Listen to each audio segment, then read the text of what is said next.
Alors d'abord, rendre hommage aux grandes gueules, hein, parce que c'est en venant dans votre émission que j'ai rencontré Elina Dumont.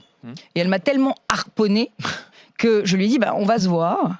Et on s'est vu. Et du coup, elle m'a convaincue. Elle est venue travailler à la région sur une question qui est les femmes à la rue. Tout à fait. Et elle m'a rendu un rapport qui est à la fois bouleversant sur le fond et en même temps rempli de réponses. Et c'est ça qui est intéressant.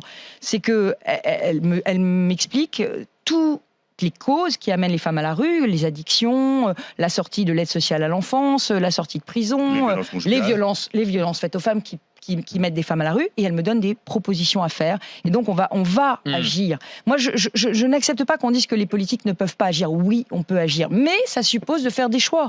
Moi, je suis en charge du métro, comme vous le savez, et dans le métro, il y a 350 personnes qui vivent à l'année.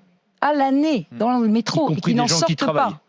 Y compris, on vient de faire l'enquête. C'est la première fois qu'on faisait une enquête depuis 30 ans sur qui sont ces personnes. Il y en a 20% qui travaillent, qui ont un travail. Donc, qu'est-ce qu'on peut faire ? On peut faire des maisons solidaires. Oui, on peut le faire. Et on peut se retrousser les manches. Et on peut leur faire des accueils différenciés. Parce que c'est pas la même chose de prendre quelqu'un qui est addict au crack ou un jeune qui est à la rue ou une femme victime de violence. Dans les foyers, on le sait.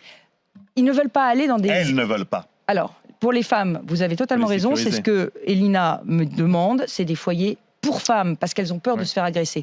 Mais vous dites, ils veulent pas aller dans les foyers. Ils veulent pas aller dans des foyers d'hébergement d'urgence. Mais moi, ce que je propose, c'est des maisons solidaires, c'est-à-dire des lieux d'accueil jour et nuit pour pour réparer les vivants, voyez. Et je crois qu'on peut le faire. Xavier Emmanueli, qui est le fondateur du SAMU de Paris, qui est un de mes très vieux amis, a fondé le concept de maison de famille. Je crois qu'on peut y arriver. Mais elle paye ces maisons, Madame Pécresse. Le problème, c'est qu'elle paye leur logement. Cher. Moi, j'ai une amie qui dort à l'Armée du Salut, elle paye 430 € alors qu'elle pourrait avoir un studio. Deux questions pour Tamir. Non, mais vous avez raison. Dans mes maisons solidaires, on se serait beaucoup moins cher parce qu'on parle de personnes qui sont vraiment cassées par la vie et qu'il faut remettre sur pied.